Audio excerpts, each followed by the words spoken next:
Welcome to the latest Wax Ecstatic card review. I'm your host, Matt Sammon.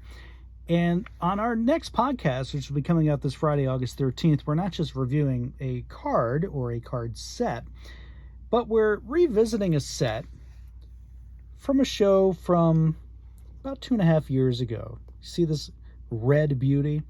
This is an unopened pack of 1978 Topps. And no, I'm not going to open it up on the show. Sorry. But if you recall, back in February 2019, and you can watch the video here on YouTube, I opened up a pack of 78 Topps. We didn't have any big stars that came out of that pack. But one of the cards that came out of that pack, and which we shared the story of in our bottom of the order segment, was that of one Glenn Burke.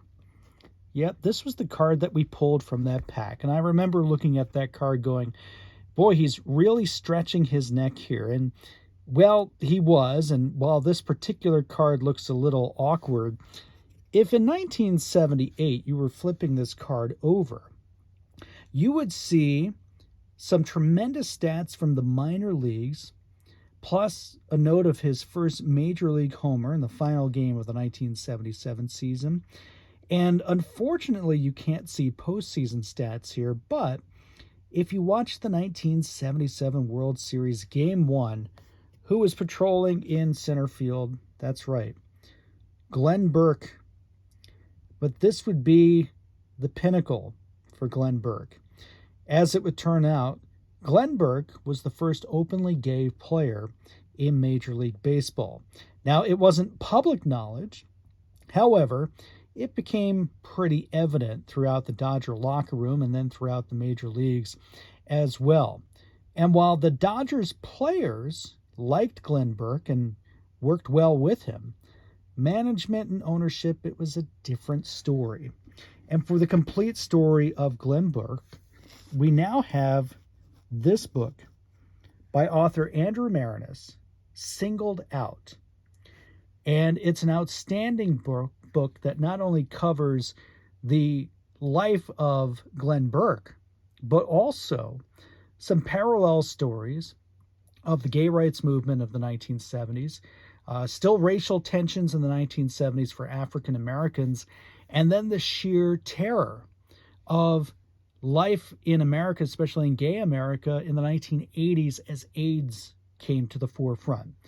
And oh, by the way, Glenn Burke also battled drugs and homelessness.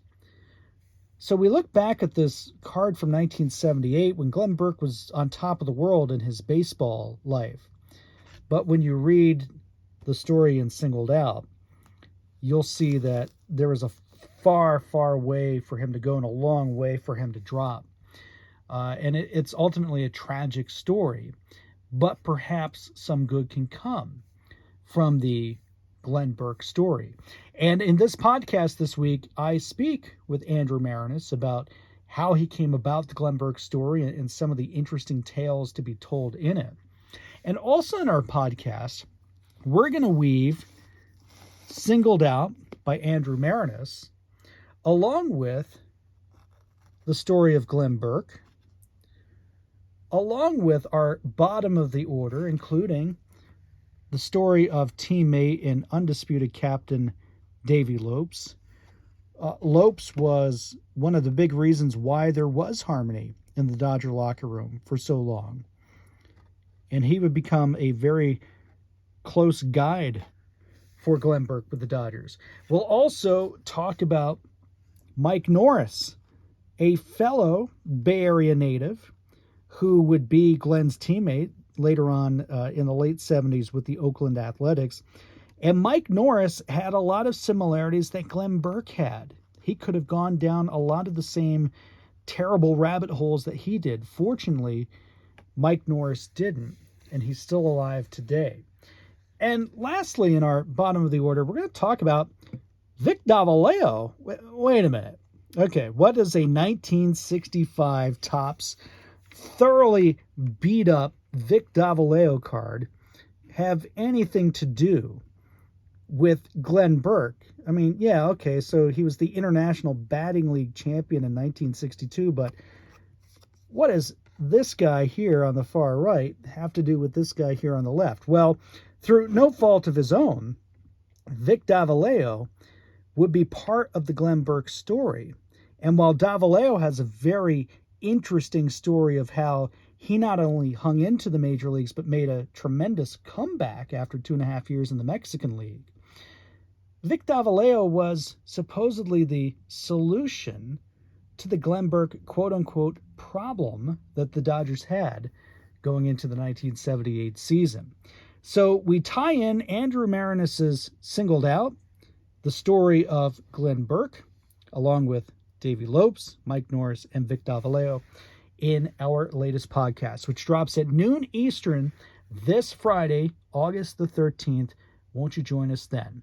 I'm your host, Matt Sammon. Thanks again for joining me today on this Wax Ecstatic review of Singled Out and our bottom of the order.